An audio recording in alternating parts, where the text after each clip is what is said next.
So if you want to change the world, start off by making your bed. If you make your bed every morning, you will have accomplished the first task of the day. It will give you a small sense of pride, and it will encourage you to do another task, and another, and another. And by the end of the day, that one task completed will have turned into many tasks completed. Making your bed will also reinforce the fact that the little things in life matter. If you can't do the little things right, you'll never be able to do the big things right. And if by chance you have a miserable day, you will come home to a bed that is made, that you made. And a made bed gives you encouragement that tomorrow will be better. To pass SEAL training, there are a series of long swims that must be completed. One is the night swim. Before the swim, the instructors joyfully brief the students on all the species of sharks that inhabit the waters off San Clemente. They assure you, however, that no student has ever been eaten by a shark, at least not that they can remember. But you are also taught that if a shark begins to circle your position, stand your ground. Do not swim away. Do not act afraid. And if the shark, hungry for a midnight snack, darts towards you, then summons up all your strength and punch him in the snout, and he will turn and swim away. There are a lot of sharks in the world. If you hope to complete the swim, you will have to deal with them. So if you want to change the world, don't back down from the sharks. Over a few weeks of difficult training, my SEAL class, which started with 150 men, was down to just 42. There were now 6 boat crews of 7 men each. I was in the boat with the tall guys, but the best boat crew we had was made up of the little guys, the Munchkin crew, we called them. No one was over 5'5".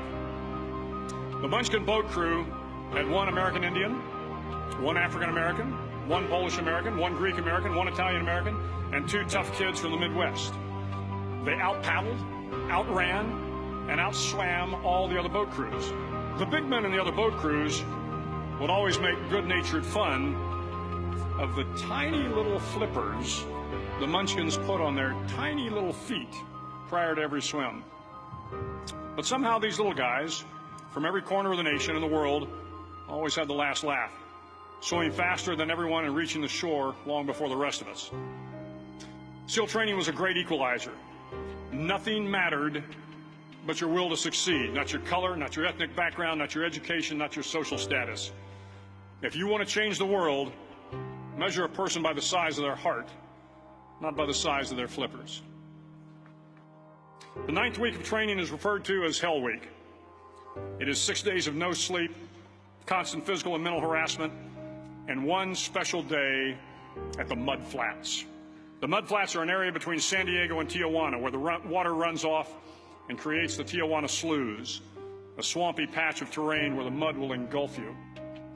It is on Wednesday of Hell Week that you paddle down to the Mud Flats and spend the next 15 hours trying to survive this freezing cold, the howling wind, and the incessant pressure to quit from the instructors.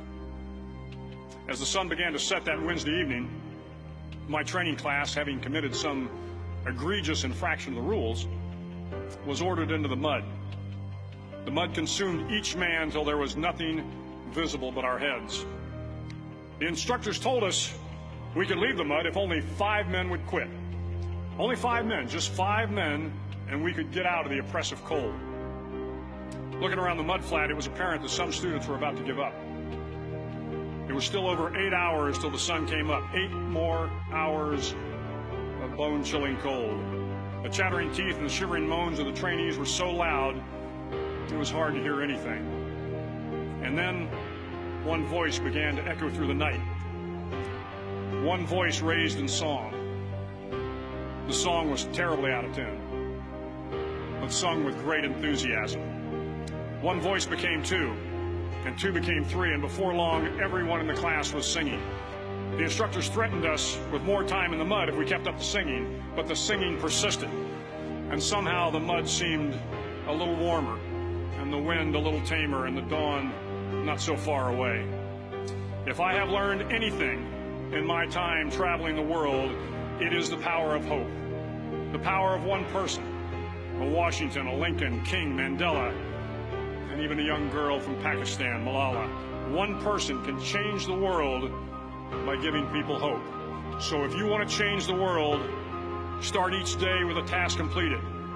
Find someone to help you through life. Respect everyone. Know that life is not fair and that you will fail often.